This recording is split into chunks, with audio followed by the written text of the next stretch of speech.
Maurice Kamto a donc été invité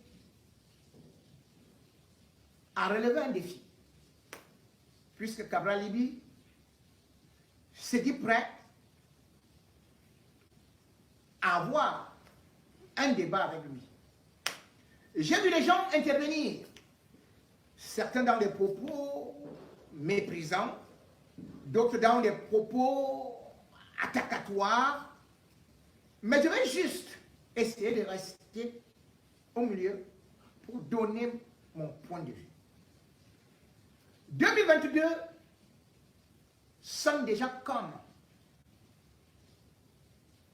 ce qu'on peut dire les préparatifs à l'élection présidentielle de 2025. Maurice Kamto a donné le là en Konsamba, en annonçant que toutes les prochaines élections, il sera présent avec son parti, le MRC. Dans le landerneau politique et particulièrement du côté du RDPC, ça a été une véritable,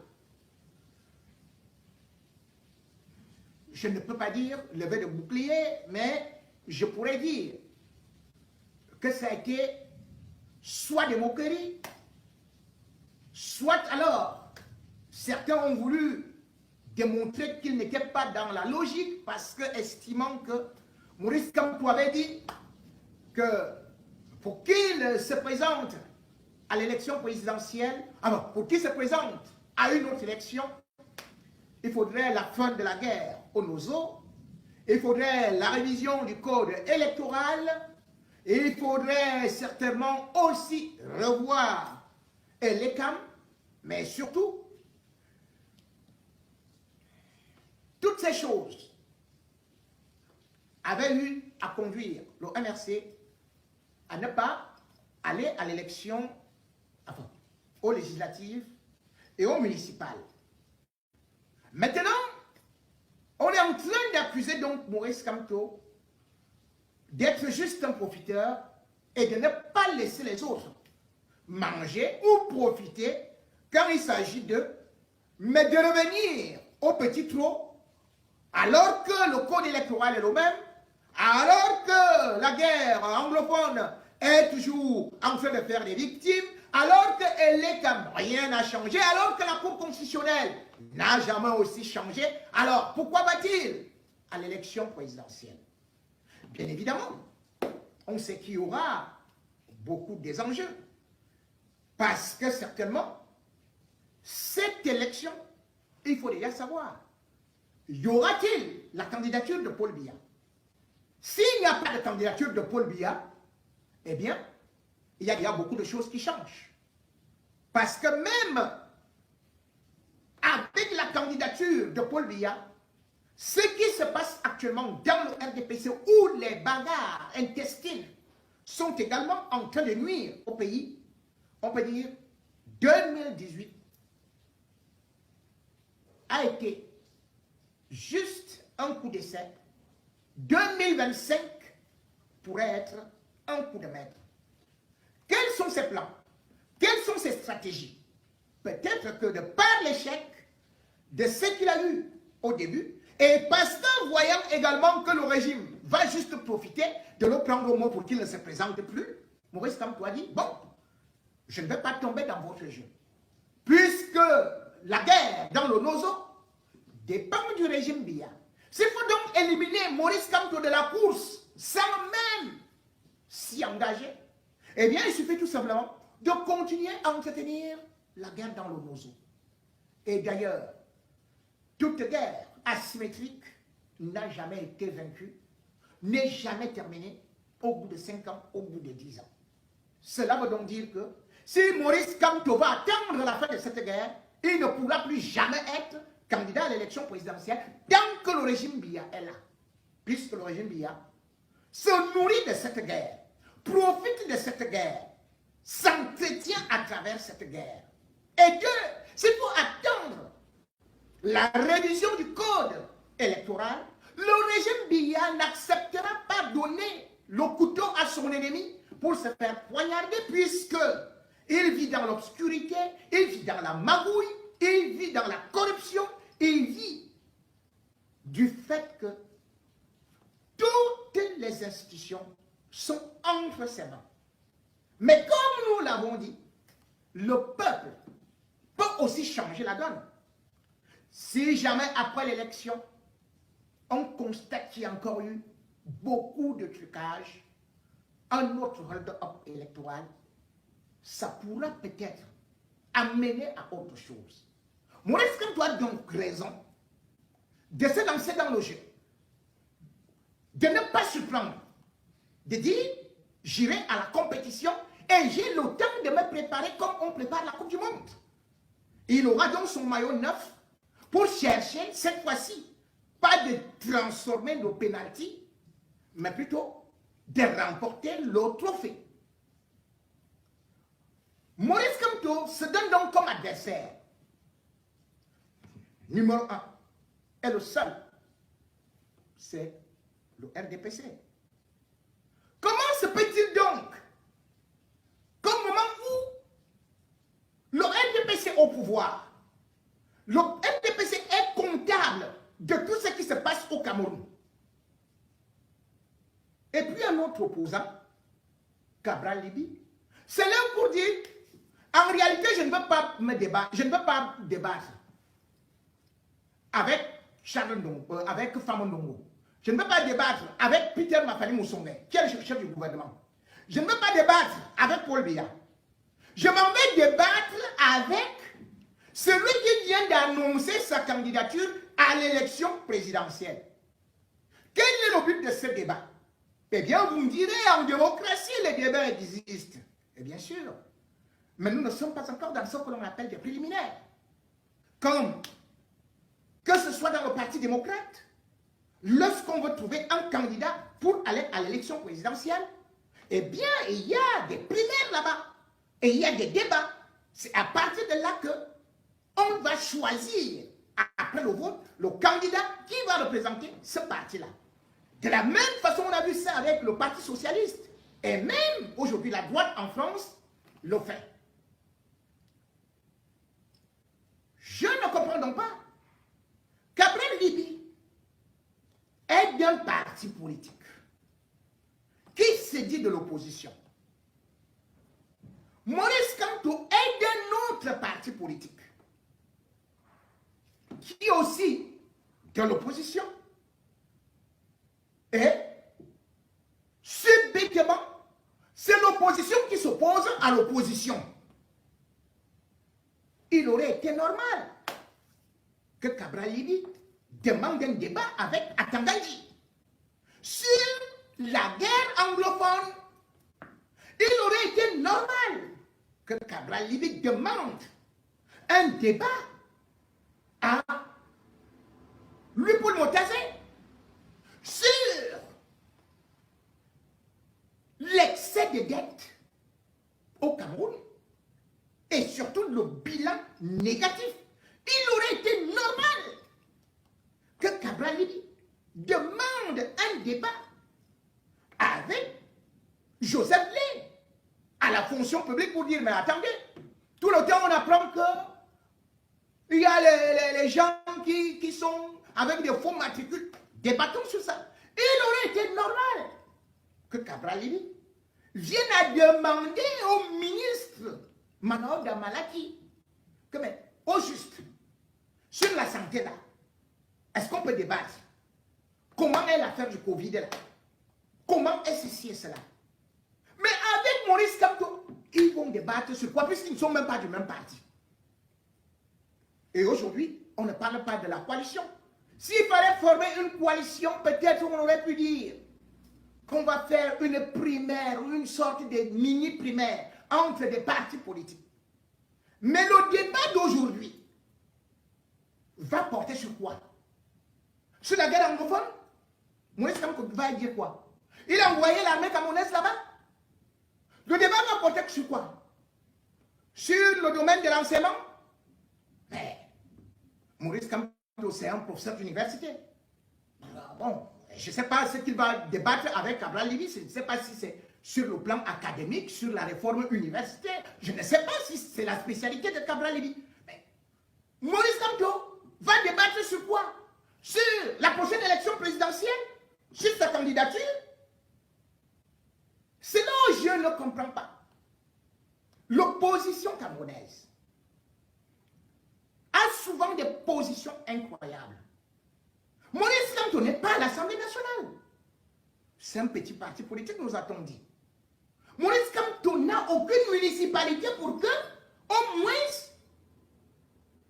on lui demande que, depuis que tu as pris la mairie là, dis-nous, tu gères comment? Depuis que tu as pris tel de machin, tu gères comment? C'est Cabral Libby qui a pris certains députés et qui est représenté à l'Assemblée et qui doit aujourd'hui venir rendre compte. Et Maurice Kamto ne lui a pas demandé compte. Maurice Kamto demande compte à Paul Biya.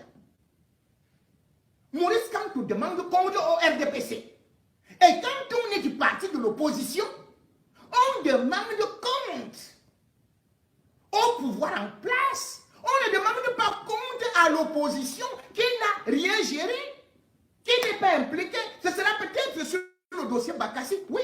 Ou peut-être sur les prétendus 14 milliards qu'on a dit que Maurice Kamto avait volé, mais dont la justice camerounaise elle-même n'est pas au courant. Alors, à partir de là, on voit donc que, à peine Maurice Kamto annonce sa candidature à l'élection présidentielle, on lui demande déjà un débat. Et pourtant, à la veille de l'élection présidentielle de 2018, Maître Keremouna, avec le mouvement NA, avait abandonné ses ambitions présidentielles parce qu'il voyait le vent du changement, le vent de la renaissance, beaucoup plus soufflé du côté de Kamto. Maître Keremouna avait investi beaucoup d'argent, mais il avait laissé la place à Maurice Kamto, ou plutôt avait décidé de l'accompagner. Dans tous les partis politiques au monde, et ceux qui veulent prendre le pouvoir en se disant opposants, finissent toujours par s'allier à celui qui soit est expérimenté, soit réunit beaucoup plus de couches sociales. Quand on regarde dans les statistiques de la dernière élection présidentielle, Maurice Kamto était bel et bien placé devant Cabral Libby, devant Joshua aussi.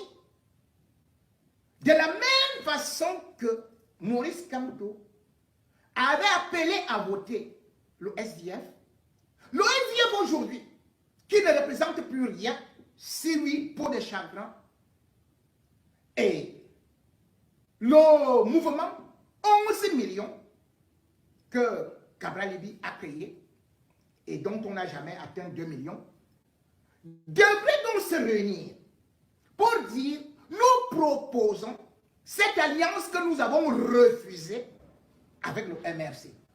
On commence donc à travailler sur cette plateforme et non sur un débat télévisé. Ah oui, faisons le débat. Comme ça, je vais le fusiller. Mais attendez, le débat, c'est pour aller faire quoi? C'est pour renforcer Maurice Kamto. Mais non. C'est pour venir jouer le rôle du RDPC. C'est pour venir jouer le rôle du régime en place. C'est pour venir discréditer Maurice Kamto. On ne peut pas aller affaiblir l'opposition alors qu'on dit qu'on est opposant. On ne peut pas jouer le rôle du RDPC alors qu'on dit qu'on s'oppose au RDPC. Maurice Kamto, aujourd'hui, qu'on soit clair, a une étoffe internationale que beaucoup n'ont pas. Il a une expérience que beaucoup n'ont pas. La politique demande aussi une expérience. La politique demande aussi, parce que même quand Macron devient président de la République, il a été directeur, il a été ministre. La politique demande une certaine carrure. La politique, ce n'est pas seulement le débat. à la télévision. Aujourd'hui, on a vu jusqu'où l'opposition camerounaise a eu à s'allier avec le régime. Tous nous disaient, ils sont des opposants. Tous par la suite ont gagné de l'argent dans les marchés publics avec l'aide du gouvernement. Je sois aussi avec le SDF, continue jusqu'à présent à faire ses affaires, tout comme il se retrouve impliqué dans des affaires du Covid. Quand on voit, ne serait-ce que Bello Bouba Maïgari, avec son parti l'UNDP, qui aujourd'hui subit une hémorragie, ne pouvait-il pas réunir l'opposition à l'époque? Mais non, il a préféré plutôt aller dans le gouvernement. Voilà donc nos opposants. Nos opposants, c'est toujours aller chercher de l'argent et aller s'attacher les services du gouvernement parce qu'ils préfèrent se faire leur argent que de défendre les idées du peuple.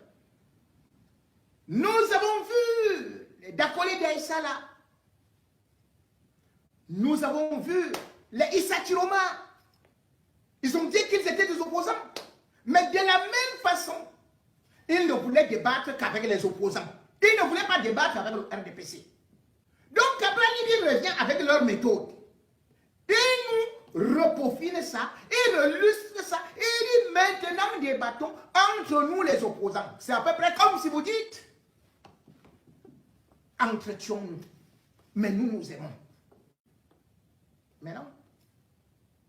Certains, comme je le dis, si vous êtes de tel parti, l'autre est de tel parti, vous faites une fusion. Ou alors vous faites une collaboration. Et non plutôt que vous allez dire que maintenant il faut absolument tacler l'autre pour que je réduise ses efforts à néant. Je n'accepterai pas que certains puissent dire que Cabral Libye ne peut pas débattre avec Maurice Kamto vu son coefficient intellectuel. C'est faux. C'est faux. On n'a pas besoin de diplôme universitaire pour débattre avec un enseignant universitaire. On n'a pas besoin de super doctorat, de professorat pour devenir chef d'État. On a le cas de Lula au Brésil. Il a débattu avec des professeurs en économie, des pilotes de tout. Et d'ailleurs, dans son propre parti, il y a des enseignants universitaires. Mais il a fini par devenir chef d'État et cette fois-ci encore, il est en train de réussir. On a vu l'Afrique du Sud être dirigée par quelqu'un qui n'était presque jamais allé à l'école. Mais il a débattu avec les autres. Parce que la politique, c'est le bon sens. La politique, ce n'est pas les diplômes qu'on vient afficher. D'ailleurs, Maurice Kamto n'a jamais vanté ces diplômes. Amadou Ahidjo nous a dirigés. Le Cameroun, sous Amadou Ahidjo, qui n'avait que le CPE, a quand même réussi à être un pays à revenu intermédiaire. D'ailleurs, pas intermédiaire. Un pays en voie de développement. Mais avec Paul Biya et ses agrégés, ses professeurs, ses docteurs et tout, nous sommes devenus un pays très pauvre et très endetté. Nous avons vu la France avec, bien sûr, un premier ministre qui n'avait que le CAP. Et d'ailleurs, il fut le plus grand ministre des Finances ici. Alors, il était où? Il n'avait que le CAP. Mais il avait réussi à tenir. C'est pour dire que dans notre pays, s'il faut vanter les atouts de Maurice Kamto, qu'on ne vante pas ses diplômes universitaires. Il a des qualités. Un homme d'État n'a pas besoin d'avoir un tas de diplômes. Si c'était le cas, l'Afrique serait le continent le plus développé, puisque nous n'avons que des professeurs, des docteurs à la tête de nos États. Nous n'avons que des docteurs, des professeurs à la tête de nos structures. C'est eux qui sont des ministres. Et pourtant, ils volent tous comme des rats. S'il y a débat, et si Maurice Kamto se qualifie peut-être qu'on dise que maintenant il y a un premier tour ou un deuxième tour. Oui. Pourquoi ne pas débattre? Et si justement l'élection présidentielle arrive et qu'on trouve maintenant des nouvelles formules en disant que les multiples candidats doivent débattre, on le fera. Le chef d'État, Mitterrand, ne débattait-il pas avec les opposants? Pourquoi Paul Biya ne peut pas débattre? On avait bien vu Jacques Chirac également qui disait je peux débattre. Donc on a vu Macron débattre avec des opposants. Pourquoi Paul Biya lui ne débat pas? Pourquoi est-ce que vous ne sollicitez pas Paul Biya pour débattre? Pourquoi vous ne sollicitez pas le Premier ministre? Vous êtes des opposants, pourquoi? Vous avez peur de débattre avec le Premier ministre, chef du gouvernement? Vous êtes alors 15 opposants. Moïse Kamto est Premier ministre. Vous voulez débattre quoi avec lui? Mais il y a des débats tous les jours, tous les week-ends. Oh, Equinox, débat. Oh, machin, Canal 2, débat. Oh, STD, débat. SSI, débat. Et maintenant, vous voulez aussi maintenant mettre Maurice Kamto rien que dans les débats. Hey. Mais non. Là, c'est ce qu'on appelle une tentative de déstabilisation. Le MRC est en train de se refaire une santé. Le MRC a traversé des étapes et au regard de la popularité affichée par le MRC, ne serait-ce que dans les installations de ces organes de base, on comprend que le parti qu'on nous disait petit, le parti qu'on nous disait fini, est en train de faire aujourd'hui peur.